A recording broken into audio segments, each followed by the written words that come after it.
और राजनेता था, राजनेता हूं और राजनेता रहूंगा। राजनीति कोई गलत चीज नहीं है, ये राजनीति की विफलता ही है जिसलिए ये समस्या हुई।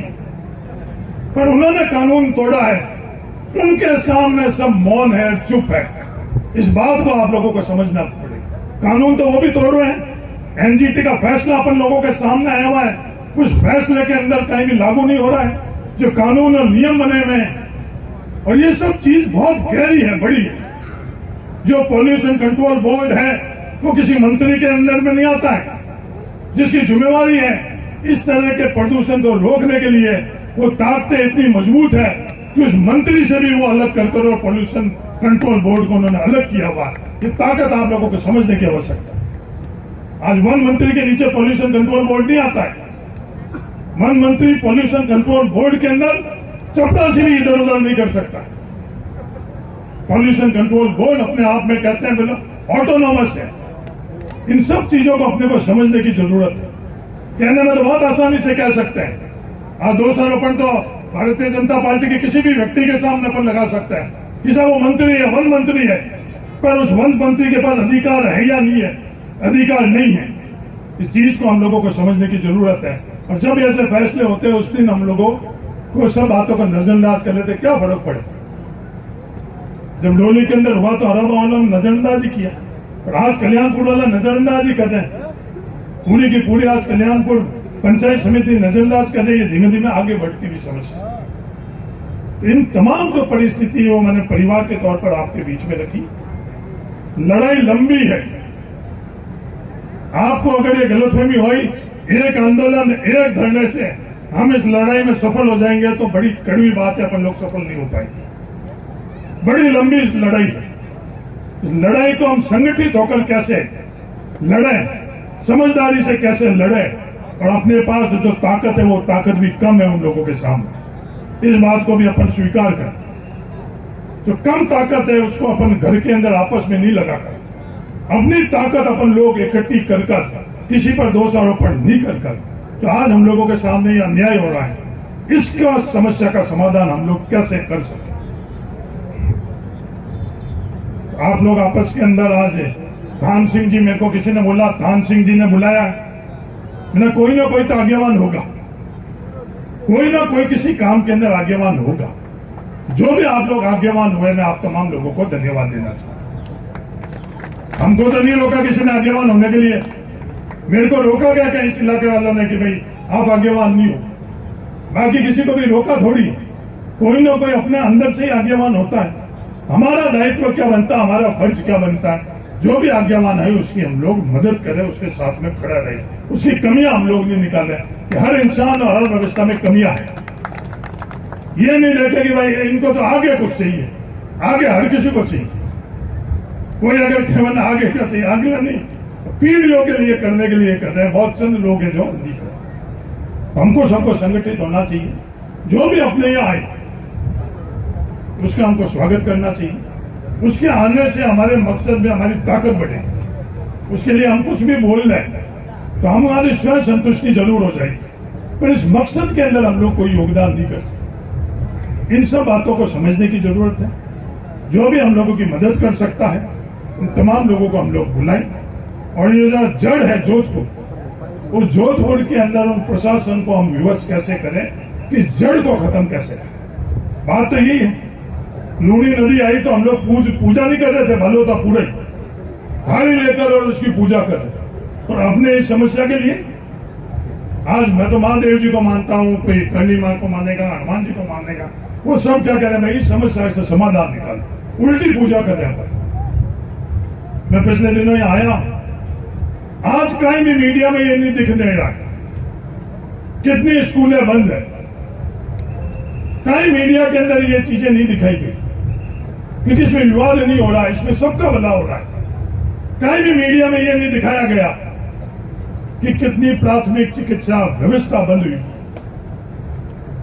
आज इजराइल के अंदर पोलियो के टीके के संदर्भ के अंदर वो ये बात कर रहे हैं कि भाई युद्ध लोगों को पोलियो के टीके लगाना आज अनिवार्य है। उस युद्ध के अंदर भी उन लोगों के लिए स्वास्थ्य प्राथमिकता है, पर इस इलाके के अंदर कितनी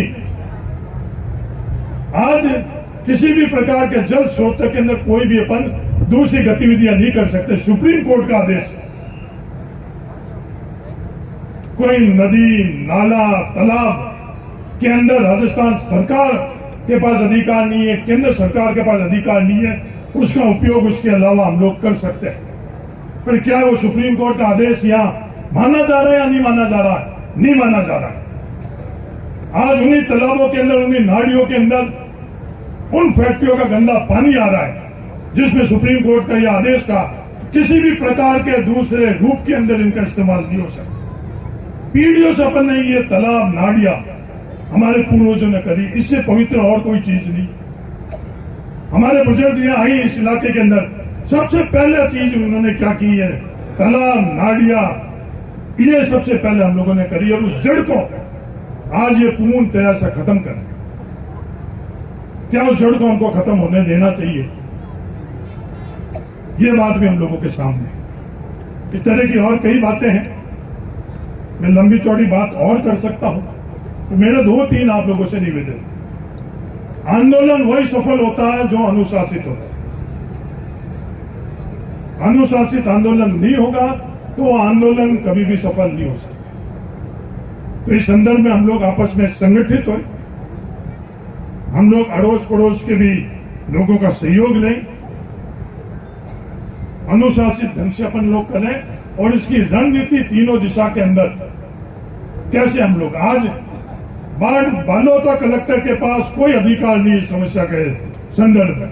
ईमानदारी से ये बात, एसडीएम, तहसीलदार, पटवारी तो बहुत है, अलग बात है बालोतरा कलेक्टर के पास ये अधिकार नहीं कि समस्या के समाधान में वो कुछ कर सकते।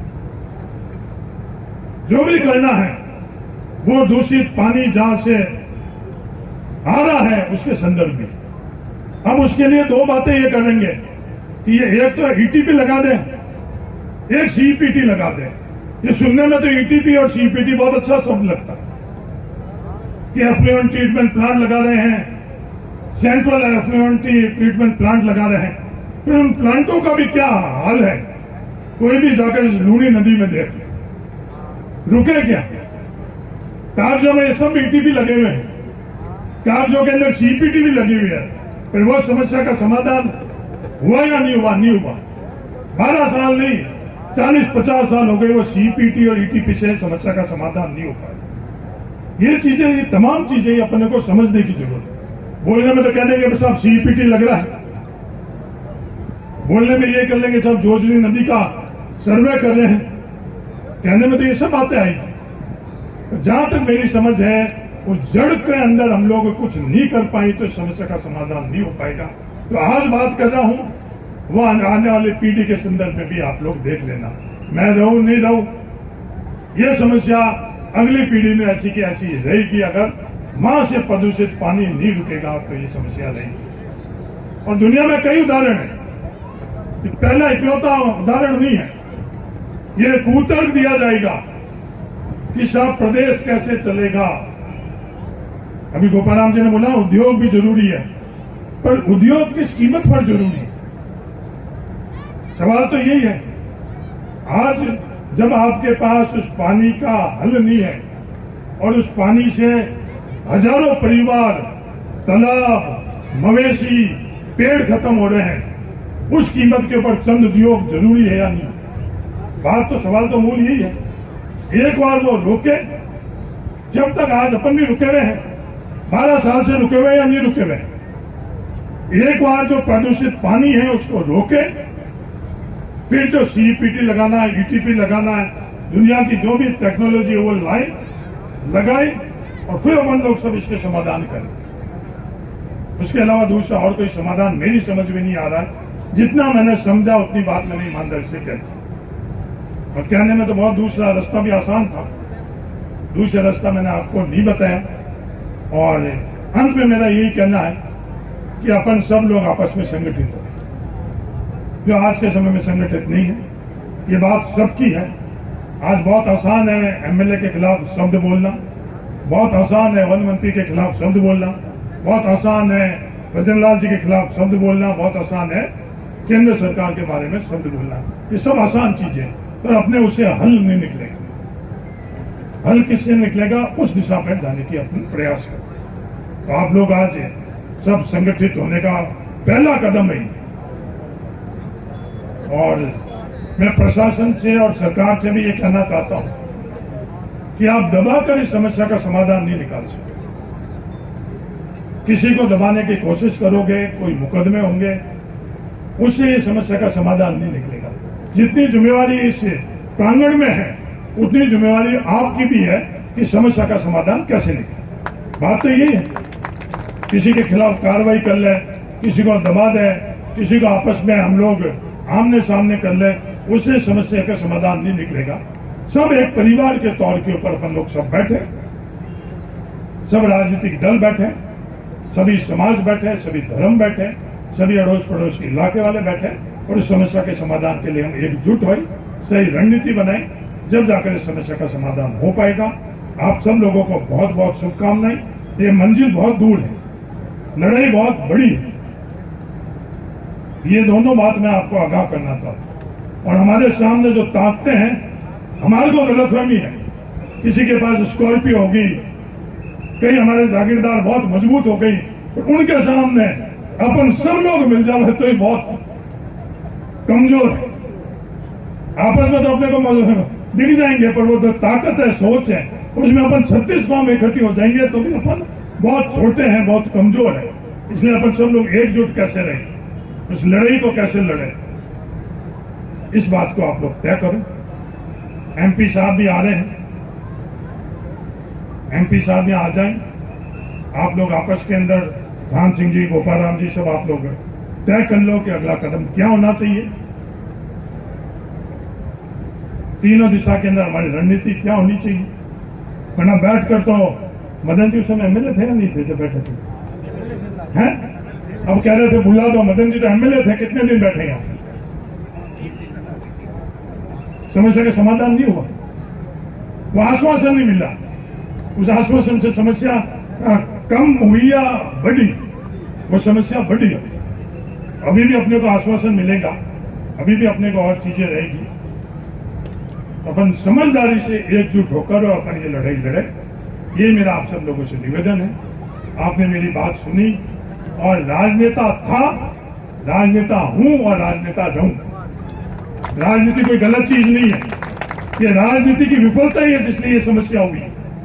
बहुत आसान है राजनीति के संदर्भ में अंगुली करना, राजनीतिक विफलता ही है, गलत राजनीति है, कमजोर राजनीति है, उसके कारण ये मूल जो कारण है।